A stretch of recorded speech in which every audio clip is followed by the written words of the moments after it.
Praise the Lord. മനുഷ്യനെക്കുറിച്ചുള്ള ദൈവത്തിന്റെ പദ്ധതി, God's mission about man, for man, മനുഷ്യന് വേണ്ടിയുള്ള ദൈവത്തിന്റെ പദ്ധതി, അല്ലെങ്കിൽ ദൈവം എന്ത് പ്ലാൻ ചെയ്തു, അതിനെക്കുറിച്ചാണ് നമ്മൾ പഠിച്ചുകൊണ്ടിരിക്കുന്നത്. അപ്പോൾ ദൈവത്തിനൊരു പദ്ധതി ഉണ്ട് എന്നുള്ളതിനെക്കുറിച്ച് നമ്മൾ ആദ്യം തിരിച്ചറിയണം. ആ പദ്ധതിക്ക് നമ്മളെ ഏൽപ്പിച്ചു കൊടുക്കുകയാണ് ആവശ്യം എന്നുള്ളതാണ് കഴിഞ്ഞ ക്ലാസ്സിൽ നമ്മൾ കണ്ടത്. അതിന് നമ്മൾ കണ്ടത് അബ്രഹാമിന്റെയും യാക്കോബിന്റെയും ചരിത്രം വെച്ചുകൊണ്ടാണ്. അബ്രഹാമിനെ ദൈവം വിളിച്ചപ്പോൾ അബ്രഹാം യാതൊരു രീതിയിലും ഒരു ഡിമാൻഡ്സും വെക്കുന്നില്ല, അഥവാ ദൈവത്തിന്റെ അടുത്ത് അവന്റെ പദ്ധതികളൊന്നും പറയുന്നില്ലെന്ന് തന്നെയല്ല, ദൈവം അവനോട് ആവശ്യപ്പെടുന്നത് നീ നിന്റെ ദേശത്തെയും ചാർച്ചക്കാരെയും പിതൃഭവനത്തെയും വിട്ട് പുറപ്പെട്ട് ഞാൻ നിന്നെ കാണിപ്പാനിരിക്കുന്ന ദേശത്തേക്ക് പോകാം. അപ്പോൾ അവിടെ കൃത്യമായിട്ട് പറയുന്നത് നിന്റെ പദ്ധതികളെല്ലാം നീ ഉപേക്ഷിക്കണമെന്നാണ്. അങ്ങനെ നിന്റെ പദ്ധതികൾ ഉപേക്ഷിച്ചു കഴിഞ്ഞാൽ ഞാൻ നിന്നെ കാണിപ്പാനിരിക്കുന്ന, ഞാൻ എന്ന് പറയുന്ന ദൈവം ഒരു യാഥാർത്ഥ്യമാവുകയാണ്. ആ ദൈവം അവനോട് സംസാരിക്കുകയും കാണിക്കുകയും ചെയ്യുന്ന സ്ഥലത്തേക്ക് മാത്രമേ അവന് പോകാൻ കഴിയുന്നുള്ളൂ. അതായത് എന്റെ പ്രോജക്റ്റിലേക്ക് ദൈവത്തെ അഡോപ്റ്റ് ചെയ്യുകയല്ല, പ്രത്യുത ദൈവത്തിന്റെ പ്രോജക്റ്റിലേക്ക്, ദൈവത്തിന്റെ ലക്ഷ്യത്തിലേക്ക്, ദൈവത്തിന്റെ പദ്ധതിയിലേക്ക് എന്നെ വിട്ടുകൊടുക്കുകയാണ് ശരിക്കും അവിടെ സംഭവിക്കുന്നത്. യാക്കോബിന്റെ കാര്യത്തിൽ അങ്ങനെ ആയിരുന്നില്ല. യാക്കോബിന് അവൻ്റെതായിട്ടുള്ള ഒരു പദ്ധതി ഉണ്ടായിരുന്നു. ആ പദ്ധതിയിലേക്ക് ദൈവത്തെ അഡോപ്റ്റ് ചെയ്യാനാണ് അവൻ നോക്കുന്നത്. അതാണ് നമ്മൾ കഴിഞ്ഞ ക്ലാസ്സിൽ കണ്ടതായ ഒരു കാര്യം. നമ്മുടെ പദ്ധതികളിലേക്ക് ദൈവത്തെ ഇറക്കിക്കൊണ്ടുവരുന്നതിന് അതാണ് ശരിക്കും യാക്കോബിന്റെ മതം എന്ന് നമുക്ക് പറയാൻ കഴിയുന്നത്. യാക്കോബിന്റെ മതം, യാക്കോബ് അങ്ങനെയാണ്. എന്താണ്? എനിക്കൊരു പദ്ധതിയുണ്ട്, ആ പദ്ധതിയിലേക്ക് ദൈവത്തെ ഇറക്കിക്കൊണ്ടുവരിക. ഇന്ന് ശരിക്കും പറഞ്ഞു കഴിഞ്ഞാൽ നമ്മുടെ സഭകളിൽ പോലും നടക്കുന്ന ഏറ്റവും പ്രധാനപ്പെട്ട പ്രശ്നം അതാണ്. കാര്യം നമുക്ക് ചില പദ്ധതികളുമായിട്ടാണ് നമ്മൾ നിൽക്കുന്നത്. ആ പദ്ധതിയിലേക്ക്, അതിലേക്ക് ദൈവത്തെ ഇറക്കിക്കൊണ്ടുവരുവാനാണ് നമ്മൾ പലപ്പോഴും പരിശ്രമിക്കുന്നത്. കർത്താവിന്റെ ഇഷ്ടം ഗ്രഹിച്ചുകൊള്ളുവിൻ എന്നുള്ളതിനകത്ത് ദൈവത്തിന് നമ്മളെ വിളിച്ചപ്പോൾ അവന്റെ വിളിയാലുള്ള ആശ എന്ന് പറയുന്ന ഭാഗത്തെക്കുറിച്ച് നമ്മൾ പഠിച്ചിരുന്നു. അത് നമുക്ക് ഒന്നുകൂടെ പെട്ടെന്ന് അതിന്റെ ചില കാര്യങ്ങളൊന്ന് നോക്കാം. എഫേസ്യ ലേഖനം 1-ാം അധ്യായത്തിന്റെ 17 മുതൽ 19 വരെയുള്ള വാക്യങ്ങൾ വെച്ചുകൊണ്ടാണ് നമ്മൾ അന്ന് അത് വായിച്ചത്. ഒന്നുകൂടെ ഞാനതൊന്ന് വായിക്കാം.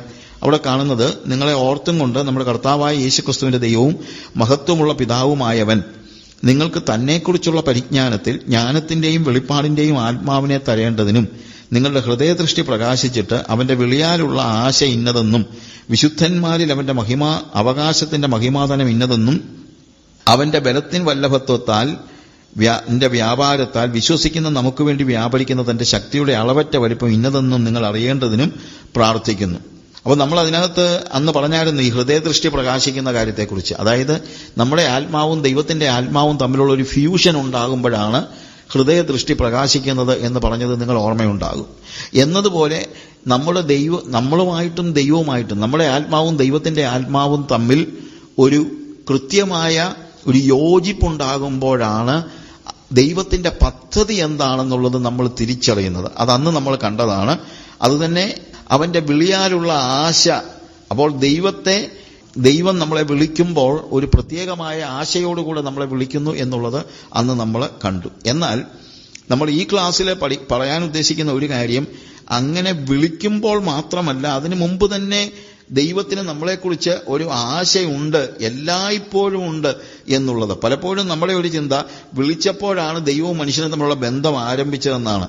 യെശയ്യാവിന്റെ പ്രവചനം 43-ാം അധ്യായത്തിലേക്ക് വരുമ്പോൾ അതിന്റെ 1 മുതലുള്ള വാക്യങ്ങൾ വായിക്കുമ്പോൾ, ഇപ്പോഴോ യാക്കോബേ നിന്നെ സൃഷ്ടിച്ചവനും ഇസ്രായേലെ നിന്നെ നിർമ്മിച്ചവനുമായ യഹോവ ഇപ്രകാരം അരുളി ചെയ്യുന്നു, ഭയപ്പെടേണ്ട, ഞാൻ നിന്നെ വീണ്ടെടുത്തിരിക്കുന്നു, ഞാൻ നിന്നെ പേർ ചൊല്ലി വിളിച്ചിരിക്കുന്നു, നീ എനിക്കുള്ളവൻ തന്നെ. ഈ വേദഭാഗം നമുക്ക് വീണ്ടും വീണ്ടും വായിക്കേണ്ടി വരും. എങ്കിലും അവിടെ പറയുന്നതായ ഒരു പ്രധാനപ്പെട്ട കാര്യം, നമ്മെ ദൈവം വിളിച്ചപ്പോൾ തൊട്ടല്ല ദൈവവും നമ്മൾ തമ്മിലുള്ള ബന്ധം. അവിടെ എഴുതിയിരിക്കുന്നത്, ഇപ്പോഴോ യാക്കോബെ നിന്നെ സൃഷ്ടിച്ചവനും. അപ്പോൾ സൃഷ്ടി മുതൽ തുടങ്ങിയ ബന്ധമാണിത്. സൃഷ്ടിച്ചവനും നിന്നെ നിർമ്മിച്ചവനും, ഫോംഡ് എന്ന് പറയുമ്പോൾ നിന്നെ സൃഷ്ടിച്ച് നടത്തിയ, നിന്നെ ഫോം ചെയ്ത, നിന്നെ നീയാക്കിയ ആ ദൈവവുമായിട്ട് നമ്മുടെ ബന്ധം എന്ന് തന്നെയല്ല, അങ്ങനെ നിന്നെ സൃഷ്ടിച്ച് നിന്നെ ഫോം ചെയ്ത ദൈവം എന്ത് ചെയ്തു? നിന്നെ വീണ്ടെടുത്തിരിക്കുന്നു. വീണ്ടെടുക്കുക എന്ന് പറയുമ്പോഴത്തേക്ക് എവിടെയോ നഷ്ടപ്പെടുമ്പോഴാണല്ലോ നമ്മൾ വീണ്ടെടുക്കുന്നത്.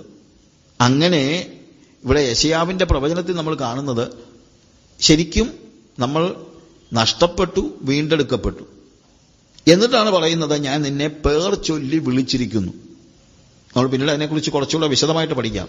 എങ്കിലും ഇവിടെ നമ്മൾ മനസ്സിലാക്കണം, സൃഷ്ടി, നിർമ്മിക്കുക, അതിനുശേഷം നമ്മൾ പിന്മാറിപ്പോയപ്പോൾ, നമ്മൾ തകർന്നു പോയപ്പോൾ അവൻ നമ്മളെ വീണ്ടെടുക്കുന്നു. വീണ്ടെടുത്ത് അവന്റെ ഭാഗമാക്കുകയാണ്. അവനെ അതിനുവേണ്ടി വിളിക്കുകയാണ്, നീ എനിക്കുള്ളവൻ തന്നെ. അങ്ങനെ വിളി ഇതിനിടയ്ക്കുള്ള ഒരു കാര്യമാണ്. വിളിക്കൊക്കെ മുമ്പ് എന്തുണ്ട്? സൃഷ്ടിയിൽ തന്നെ ദൈവത്തിന് നമ്മെക്കുറിച്ച് ആശയമുണ്ട്. നമ്മളെ അവൻ ഫോം ചെയ്യുമ്പോൾ അവന് നമ്മളെക്കുറിച്ച് ചില പദ്ധതികളുണ്ട്. സൃഷ്ടിയിലുണ്ട്.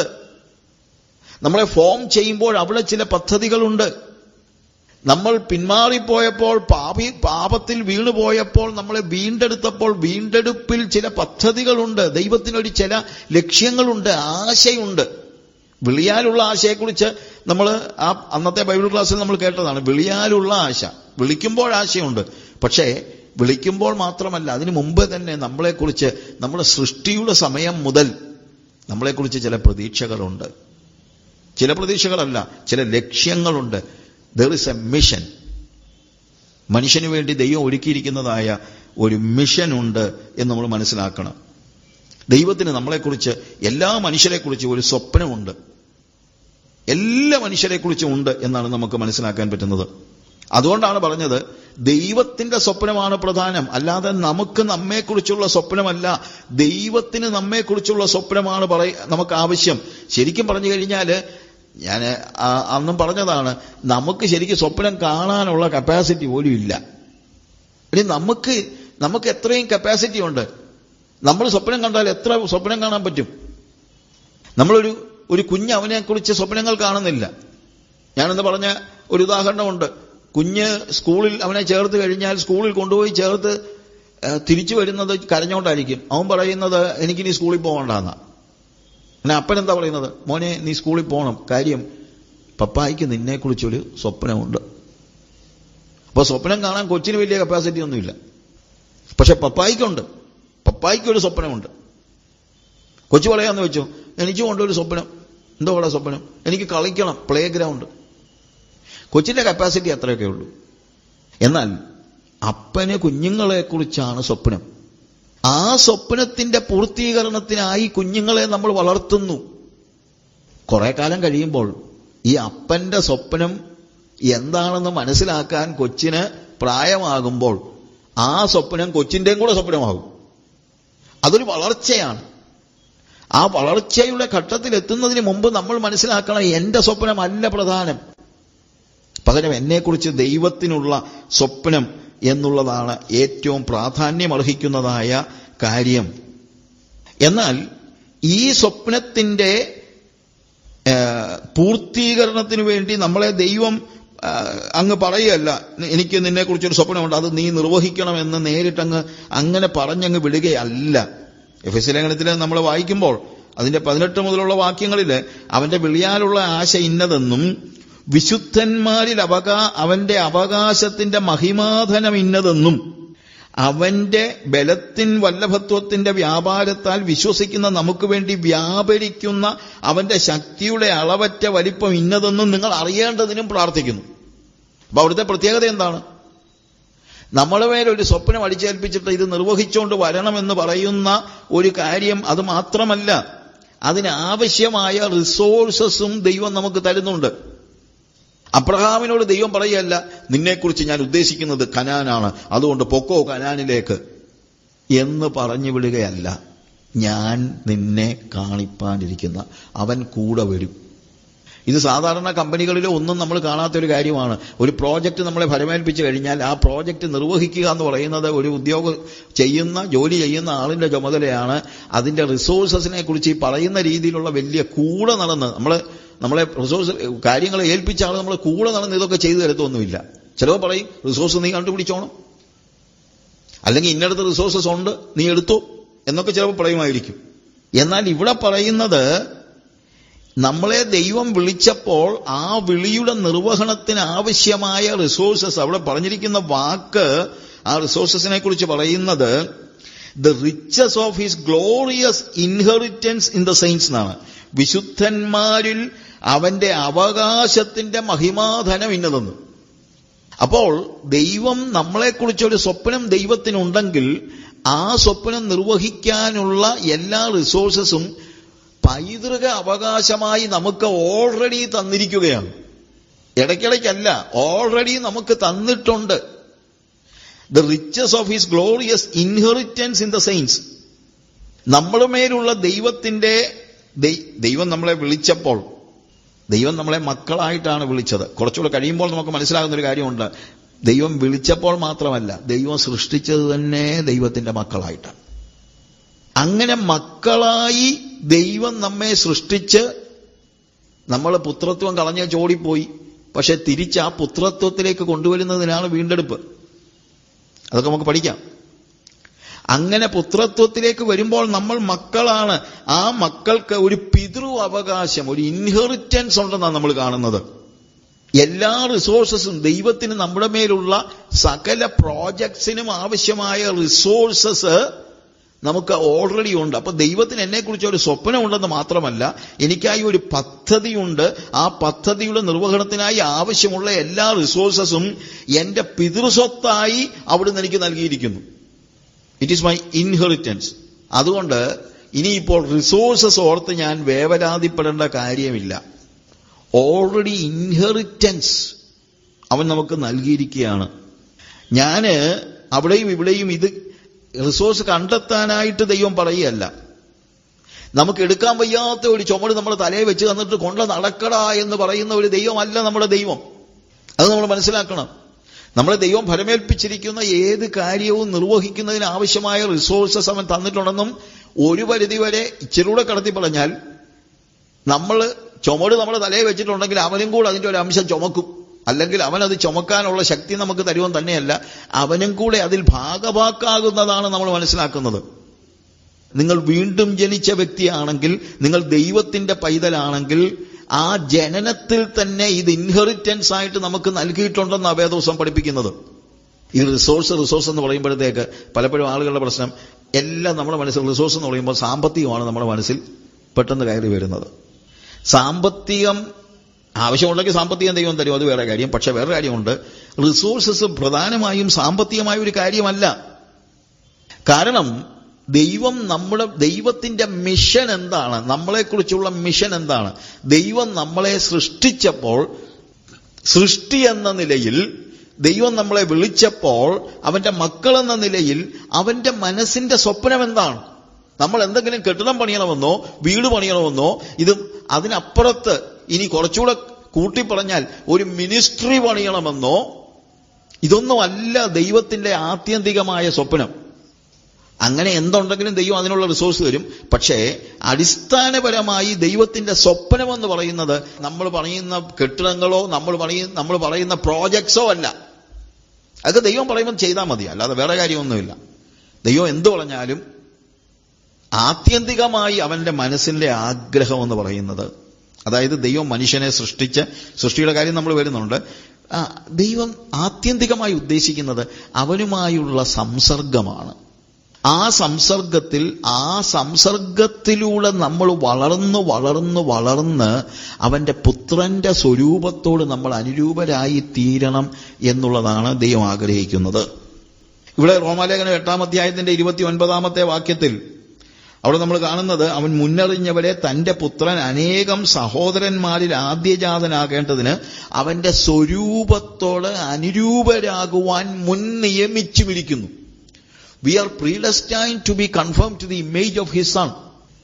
അപ്പൊ എല്ലാ മനുഷ്യനെയും കുറിച്ച് ദൈവത്തിന്റെ ആത്യന്തികമായ ലക്ഷ്യം എന്ന് പറയുന്നത് അവരെല്ലാം യേശുവിനെ പോലെ ആകണമെന്നാണ്.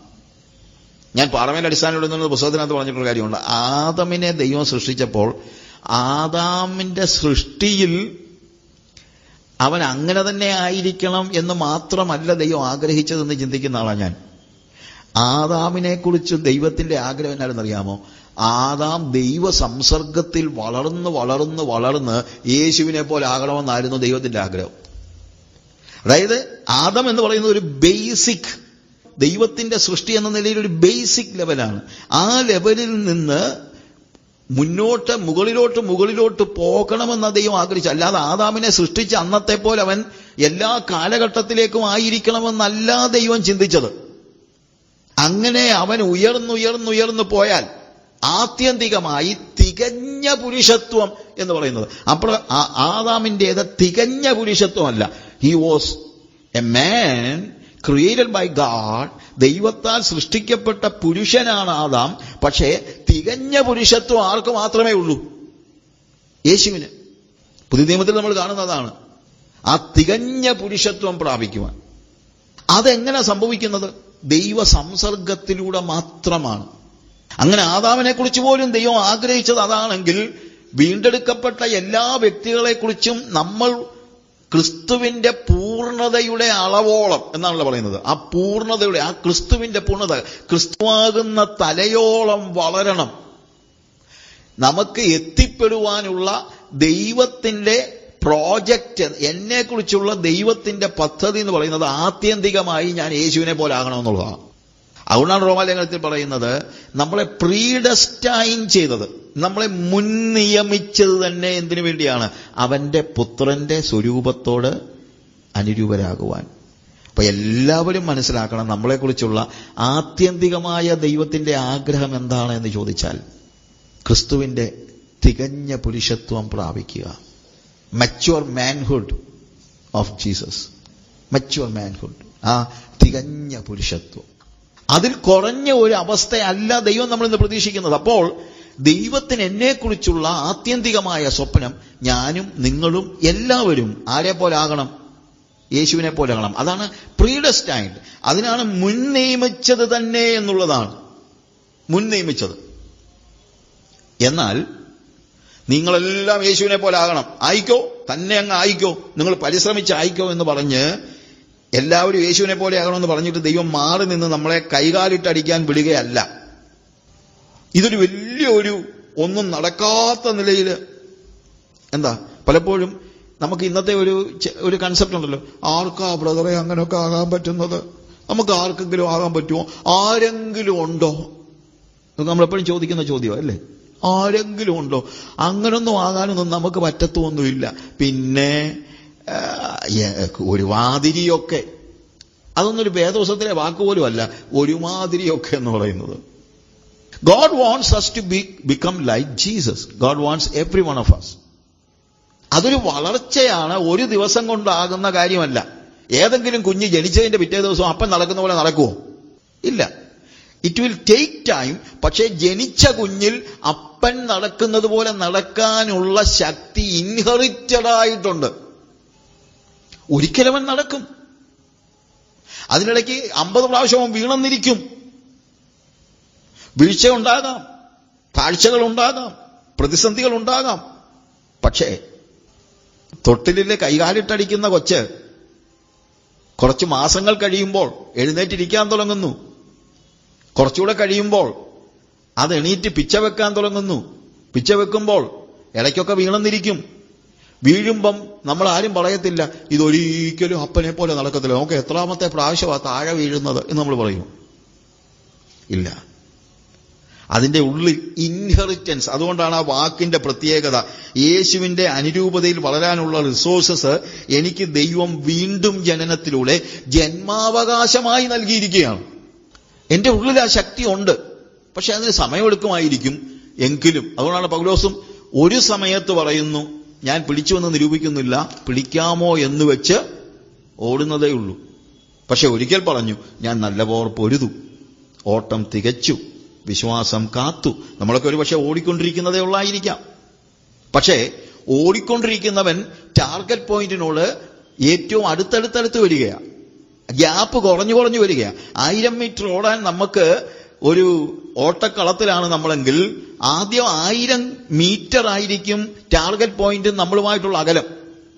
പക്ഷേ നമ്മൾ ഓടി പോകുമ്പോൾ ടാർഗറ്റ് പോയിന്റുമായിട്ടുള്ള അകലം കുറഞ്ഞു വരികയാണ്. ഇതുപോലെ യേശുവാകുന്ന ടാർഗറ്റ് പോയിന്റിലേക്ക്, അവന്റെ തികഞ്ഞ പുരുഷത്വത്തിലേക്ക് ഞാൻ ഓടിക്കൊണ്ടിരിക്കുകയാണ്. അങ്ങനെ ഓടിക്കൊണ്ടിരിക്കുന്ന ഞാനും ആ തികഞ്ഞ പുരുഷത്വവും തമ്മിലുള്ള ഗ്യാപ്പ് കുറഞ്ഞു വരികയാണ്. ഒരു ദിവസം ഞാൻ അവിടെ ചെല്ലും.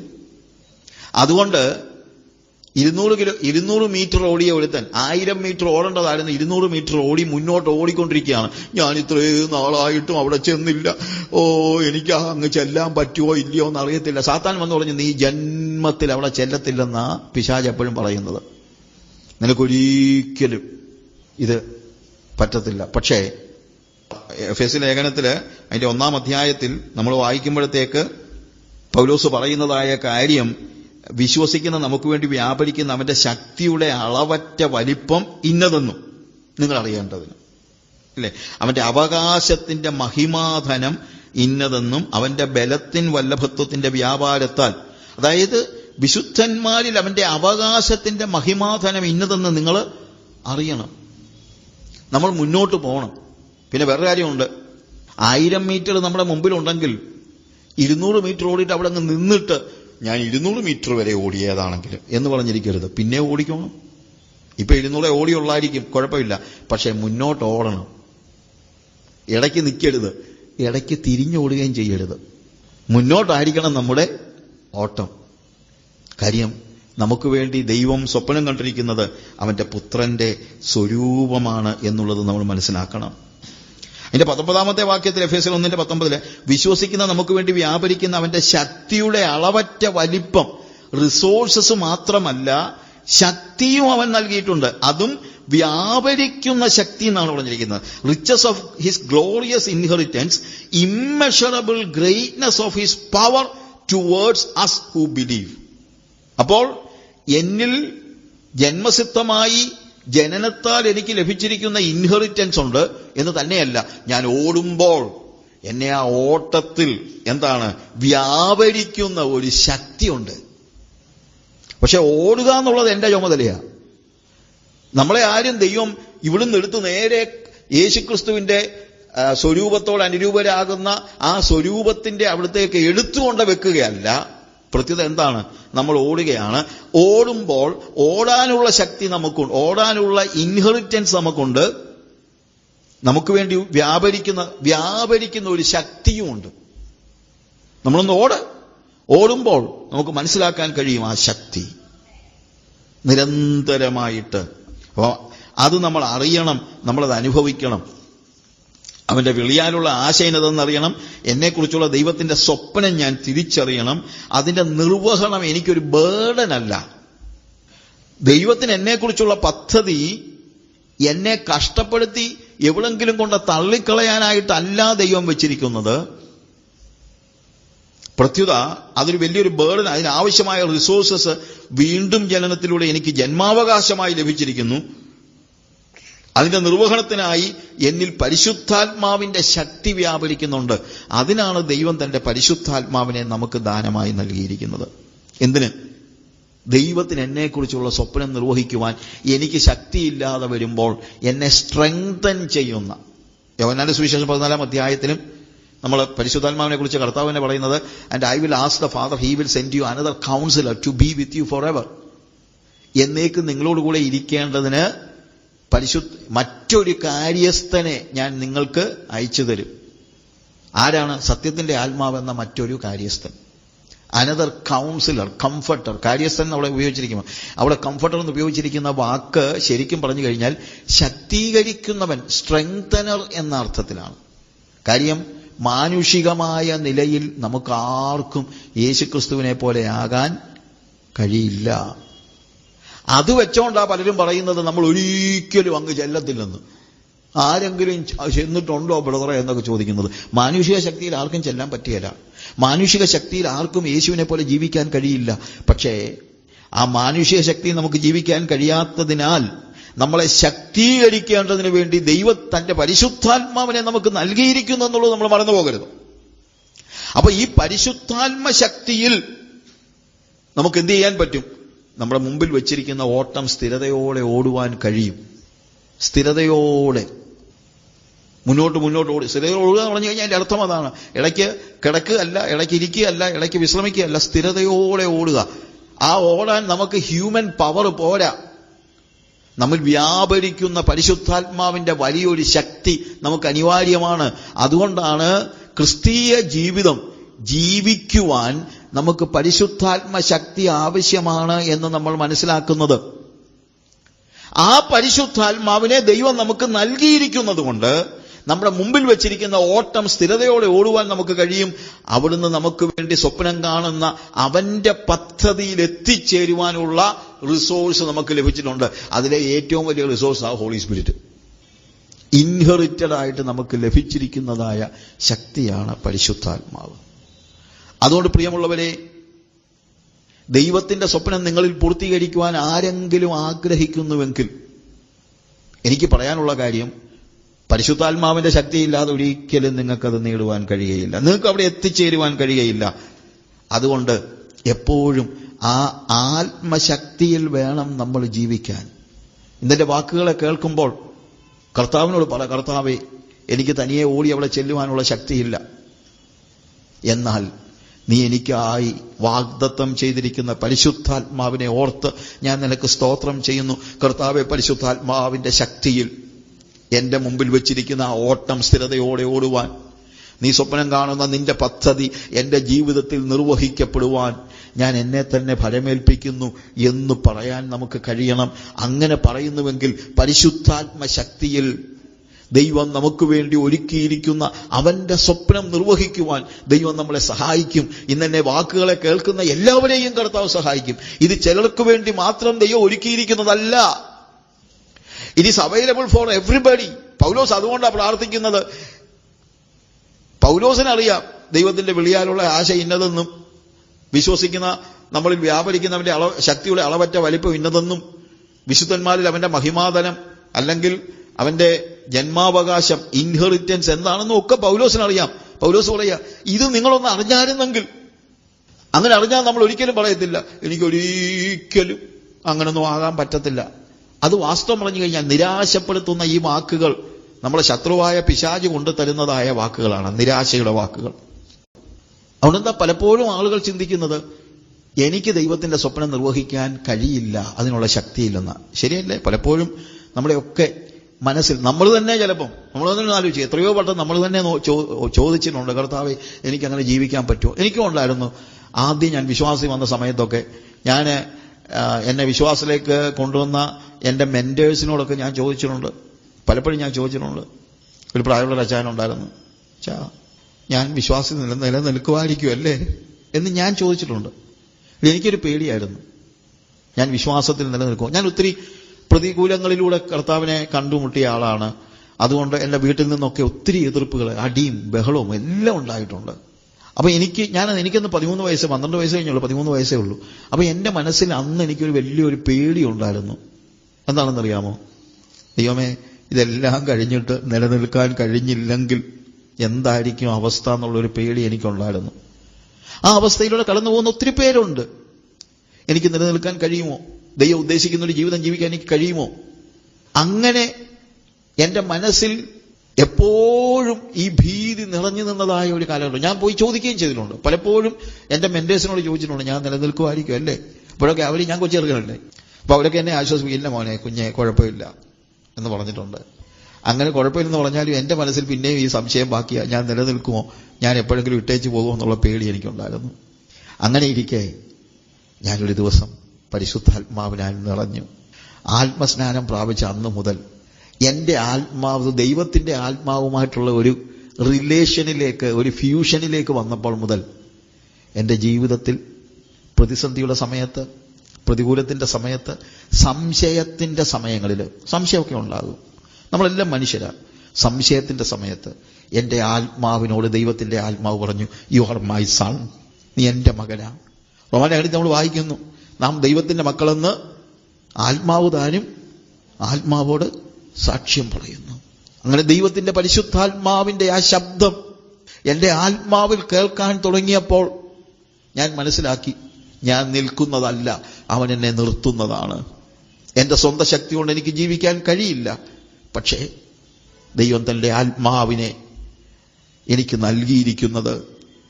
എനിക്ക് വേണ്ടി ദൈവം ഒരുക്കിയിരിക്കുന്ന അവന്റെ പദ്ധതിയുടെ പൂർത്തീകരണത്തിലേക്ക് എന്നെ നയിക്കുവാൻ ദൈവം തന്റെ പരിശുദ്ധാത്മാവിനെ അയച്ചിരിക്കുന്നുവെന്ന് ദൈവത്തിന്റെ ആത്മാവ് എന്റെ ആത്മാവോട് സംസാരിക്കാൻ തുടങ്ങിയപ്പോൾ, അപ്പോഴാണ് ശരിക്കും പറഞ്ഞു കഴിഞ്ഞാൽ മനസമാധാനം ഉണ്ടായത്.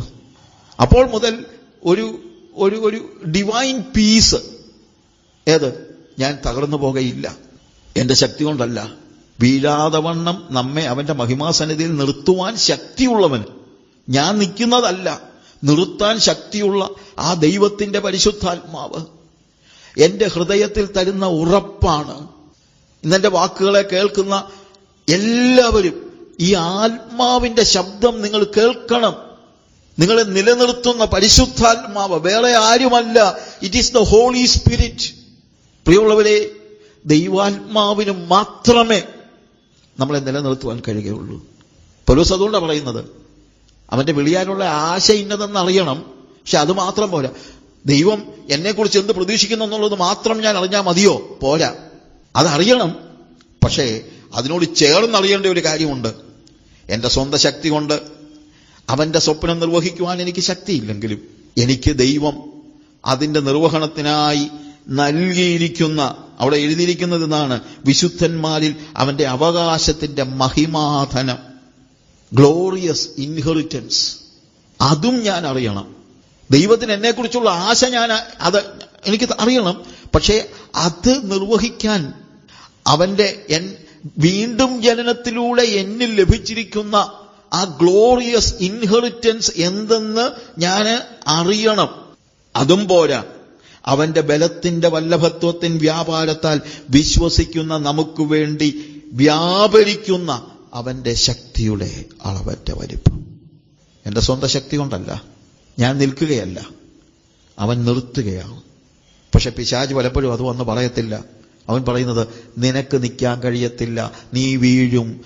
എന്നോടും പിശാച് എൻ്റെ ആദ്യ കാലഘട്ടത്തിലൊക്കെ പിശാച് വന്ന് പറഞ്ഞ കാര്യമാണ്, നിന്നെ കൊണ്ട് നിൽക്കാൻ പറ്റത്തില്ല, എന്തെല്ലാം പ്രതികൂലങ്ങളാ, നിനക്ക് നിൽക്കാൻ പറ്റത്തില്ല, നിനക്ക് നിൽക്കാൻ പറ്റത്തില്ല.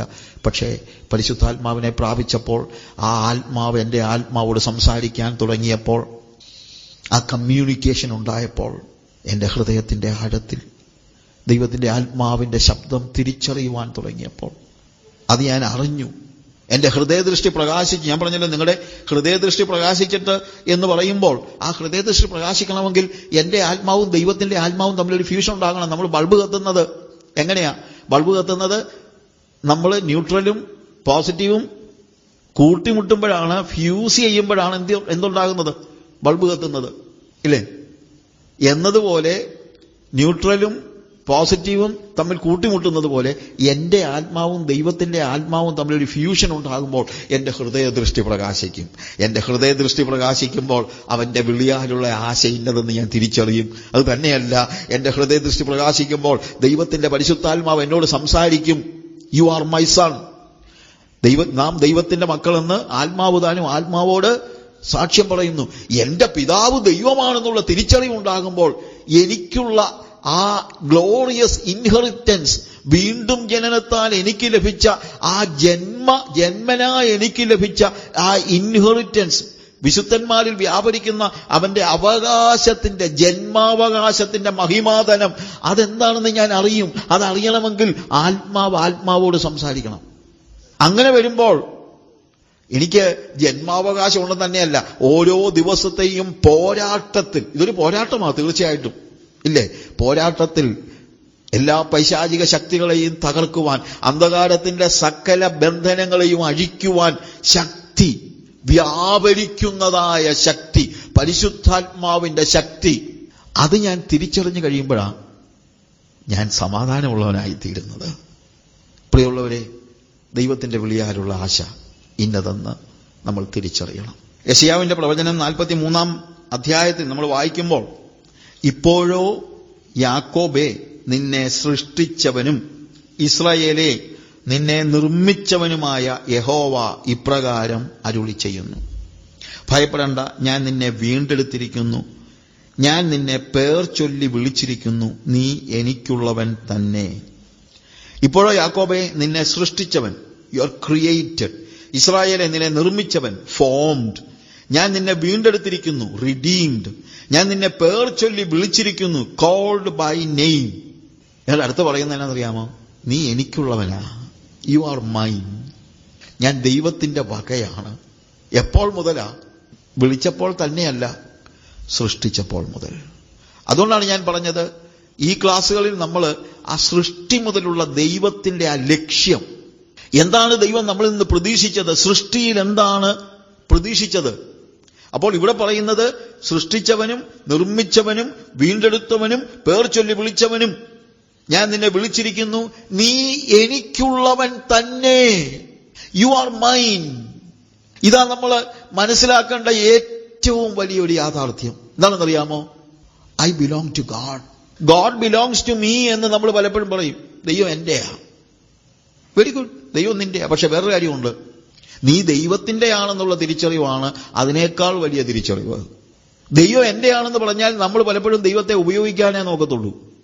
ഞാൻ ദൈവത്തിന്റെ ആണെന്നറിയുമ്പോഴാണ് ശരിക്കും ഞാൻ ദൈവത്തിങ്കലേക്ക്, ദൈവത്തിന്റെ പദ്ധതിയിലേക്ക് അഡോപ്റ്റ് ചെയ്യപ്പെടുന്നത്.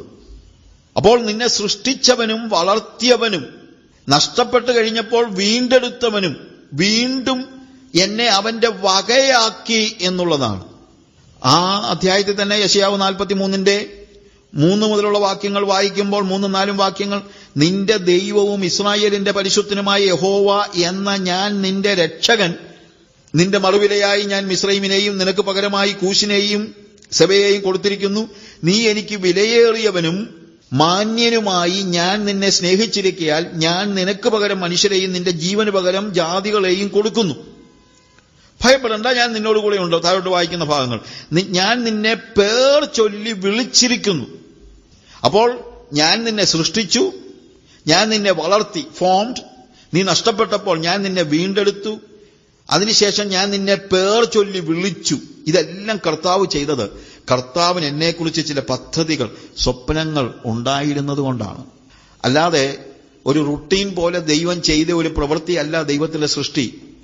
ഒരു സ്പെസിഫിക് പ്ലാനിൽ നമ്മൾ ചിലപ്പോൾ പല കാര്യങ്ങൾ വെറുതെ അങ്ങ് ചെയ്യും, ചുമ്മാ ഇങ്ങനെ, പ്രത്യേകിച്ച് ലക്ഷ്യമൊന്നുമില്ല. നമ്മളിപ്പം മിക്കപ്പോഴും നടക്കാൻ പോവുക എന്നൊക്കെ നമ്മൾ പറയുമല്ലോ. നടക്കാൻ പോവുക, എവിടെ പോയതാ? ഓ, അങ്ങനൊന്നുമില്ല. എന്താ നടക്കാൻ പോയി, നമ്മളെ മസിൽസിനൊരു ഇതിനു വേണ്ടി നടക്കാൻ പോക്കോ. ഇനി ഞാൻ എതിരൊന്നും പറഞ്ഞതല്ല. പക്ഷെ വേറൊരു കാര്യമുണ്ട്, അതിന് ഈ പറയുന്ന വേറെ ലക്ഷ്യങ്ങളോ മറ്റുള്ള കാര്യങ്ങളോ ഒന്നും ശരീരത്തിന്റെ എക്സസൈസ് എന്നുള്ള നിലയിലൊക്കെ ഉണ്ടായിരിക്കാം. പക്ഷേ ഏത് സ്ഥലത്തേക്ക് പോകുന്നു എന്നുള്ളതൊന്നും ഒരു വിഷയം അല്ല. സ്പെസിഫിക് ആയിട്ട് വലിയ ലക്ഷ്യം, വലിയ ഒരു പ്രത്യേക ലക്ഷ്യമൊന്നും ഇല്ലാതെ തന്നെ നമുക്ക് പല കാര്യങ്ങളും നമ്മൾ ചെയ്യുന്നുണ്ട്. നമ്മളെ ഓട്ടോണമസ് ആയിട്ട് നടക്കുന്നതായിട്ട് ഒത്തിരി പ്രവർത്തനങ്ങളുണ്ട്. അതിനൊന്നും പ്രത്യേകിച്ച് ലക്ഷ്യങ്ങളോ കാര്യങ്ങളൊന്നുമില്ല.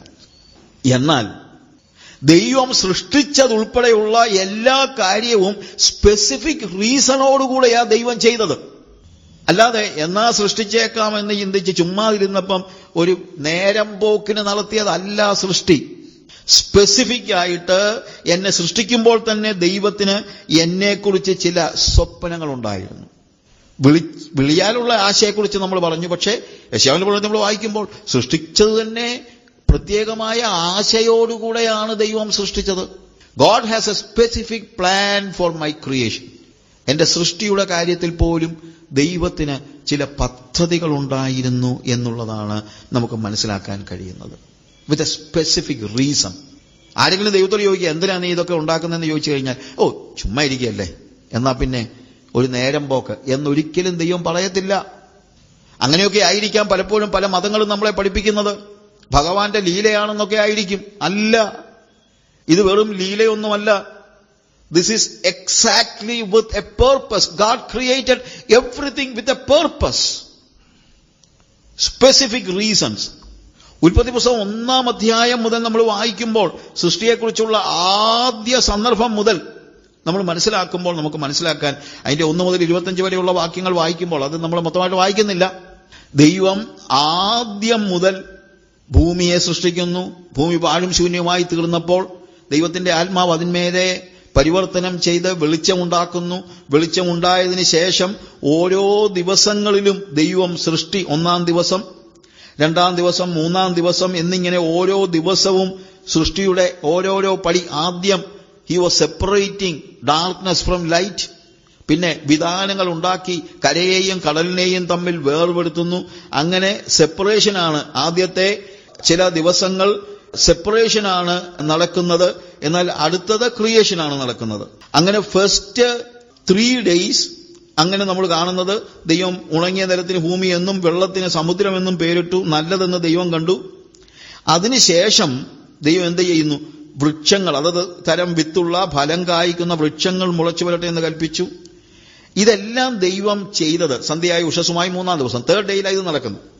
അതിനുശേഷം നമ്മൾ മൃഗങ്ങളെയും ഓരോന്നിനെയും കഴിഞ്ഞതിന് ശേഷം ഏറ്റവും ഒടുവിൽ 6-ാമത്തെ ദിവസം അവൻ കന്നുകാലി, ഇഴജാതി, കാട്ടുമൃഗം എന്നിങ്ങനെയുള്ള എല്ലാ കാര്യങ്ങളെയും ഉണ്ടാക്കി.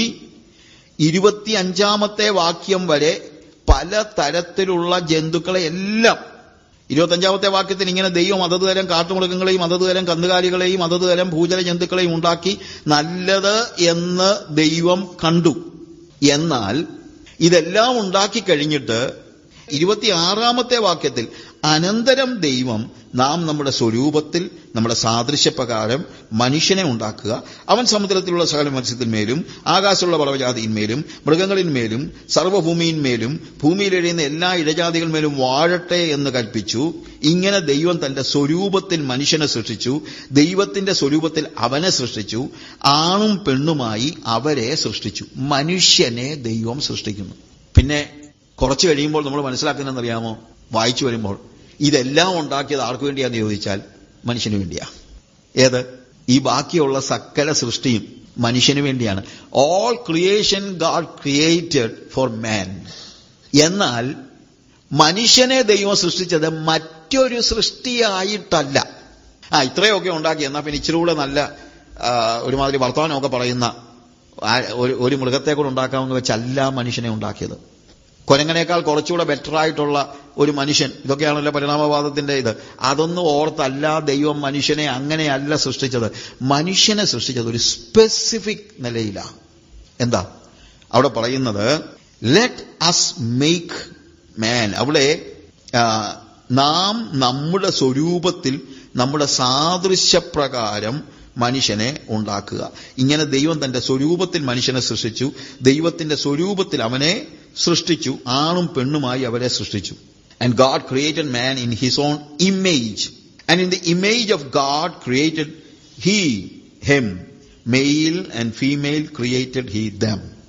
അപ്പോൾ മനുഷ്യനെ സൃഷ്ടിക്കുമ്പോൾ ബാക്കിയുള്ള സൃഷ്ടികളെ എല്ലാം കാര്യത്തിൽ ഉണ്ടാകട്ടെ എന്ന് കൽപ്പിച്ചതേ ഉള്ളൂ, എല്ലാം ഉണ്ടായി. പക്ഷെ മനുഷ്യനെ സൃഷ്ടിക്കുമ്പോൾ ദൈവം സ്വയം പിതൃപുത്ര പരിശുദ്ധാത്മാവാം ദൈവം തമ്മിൽ പറയുകയാണ്, let us make man in our own image and likeness. നമ്മുടെ സ്വരൂപത്തിലും സാദൃശ്യത്തിലും മനുഷ്യനെ ഉണ്ടാക്കുക. മറ്റൊരു സൃഷ്ടിയും ദൈവത്തിന്റെ സ്വരൂപത്തിലും സാദൃശ്യത്തിലും സൃഷ്ടിക്കപ്പെട്ടതല്ല. എന്താണ് ദൈവത്തിന്റെ സ്വരൂപവും സാദൃശ്യവും എന്ന് പറഞ്ഞാൽ? ഫിസിക്കലായിട്ടുള്ള സാദൃശ്യമൊന്നുമല്ല. ചില ആളുകൾ ചിന്തിക്കാറുണ്ട്, ദൈവത്തിന് 2 കൈയുണ്ട്, നമുക്ക് 2 കൈയുണ്ട്, ദൈവത്തിന് 2 കണ്ണുണ്ട്, നമുക്ക് 2 കണ്ണുണ്ട്, ദൈവത്തിന് 2 ചെവിയുണ്ട്, നമുക്ക് 2 ചെവിയുണ്ട്, അതുകൊണ്ട് ദൈവം തന്റെ സ്വരൂപത്തിൽ നമ്മളെ സൃഷ്ടിച്ചെന്ന്. നോ, അങ്ങനെയാണെങ്കിൽ ആ സ്വരൂപം കുരങ്ങനുമുണ്ട്. അതല്ല. എന്താണ് ദൈവത്തിന്റെ സ്വരൂപം? What is the image of God? കയ്യും കാലും ഒന്നുമല്ല, ഫിസിക്കൽ ആയിട്ടുള്ള കാര്യങ്ങളല്ല. What is the image of God? The Bible size God is spirit. വേദപുസ്തകം പഠിപ്പിക്കുന്നു ദൈവം ആത്മാവാകുന്നു. അതാണ് ദൈവത്തിന്റെ ഇമേജ് എന്ന് പറയുന്നത്. അതായത് ദൈവം പറയുന്നു നാം ആത്മാവാണ്, വി ആർ സ്പിരിറ്റ്. അല്ലെങ്കിൽ ദൈവം പറയാണ് ദൈവം ആത്മാവാണ്, അതുകൊണ്ട് പറയാണ് let us make man in our own image, or let us make man in the image of God, that is spirit. ആത്മരൂപിയായി മനുഷ്യനെ സൃഷ്ടിക്കുക എന്നുള്ളതാണ് ദൈവം പദ്ധതിയിട്ടത്. ആത്മരൂപിയായി. കാര്യം ദൈവം ആത്മാവാണ്, മനുഷ്യനും ഒരു ആത്മജീവിയാണ്. അവന് ശരീരമുണ്ടെന്നുള്ളതേ ഉള്ളൂ. ശരീരമുണ്ട്, പക്ഷേ അവൻ ആത്മജീവിയാണ്. ശരീരമുള്ള ഒരു ആത്മജീവിയാണ് മനുഷ്യൻ. ശരീരമുള്ള ഒരു ആത്മജീവിയാണ് മനുഷ്യൻ.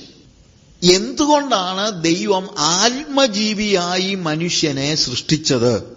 നമ്മൾ കണ്ടു, ദൈവം ആത്മാവാണ്. ഇപ്പോൾ മനുഷ്യനും ആത്മാവുള്ള ഒരു ശരീരജീവിയാണ്.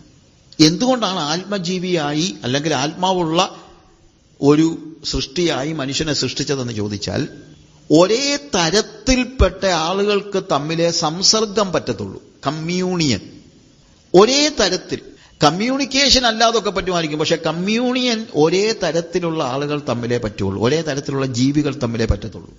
പട്ടിക്ക് പട്ടിയോട് സംസർഗം അല്ലെങ്കിൽ കമ്മ്യൂണിക്കേഷനും മറ്റുള്ള കാര്യങ്ങളൊക്കെ ഒരു പരിധി വരെ നടക്കും, പക്ഷെ പട്ടിക്ക് തേക്ക് തടിയോട് നടക്കത്തില്ല. കാര്യം അതാത് തരം.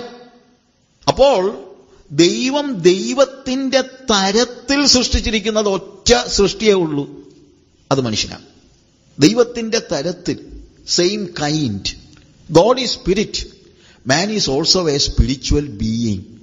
എന്തുകൊണ്ട് അങ്ങനെ സൃഷ്ടിച്ചു? കാരണം ദൈവത്തിന് മനുഷ്യനുമായി സംസർഗം അനിവാര്യമായിരുന്നു എന്നുള്ളതാണ് അതിന്റെ കാരണം. ദൈവം പറയുകയാണ്, എനിക്ക് മനുഷ്യനുമായി, എനിക്ക് സംസർഗം ചെയ്യാൻ കഴിയുന്ന ഒരു സൃഷ്ടി ആവശ്യമുണ്ട്. എനിക്ക് അവനുമായിട്ട് സംസർഗം, കമ്മ്യൂണിയൻ ആവശ്യമുണ്ട്. ആ കമ്മ്യൂണിയൻ മറ്റൊരു സൃഷ്ടിയുമായും ദൈവത്തിന് പോലും കഴിയത്തില്ല. കമ്മ്യൂണിക്കേഷൻ ചിലപ്പോൾ നടക്കുമായിരിക്കും. ദൈവം കൽപ്പിച്ചാൽ അവന്റെ സൃഷ്ടി എന്തും അനുസരിച്ചെന്നിരിക്കും.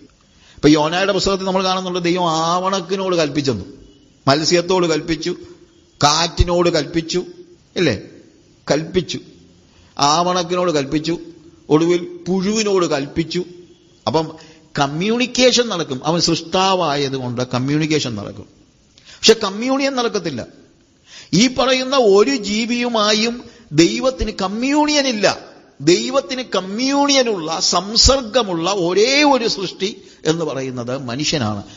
കാരണം മനുഷ്യനെ ദൈവം സൃഷ്ടിച്ചത് ആത്മരൂപിയായിട്ടാണ്.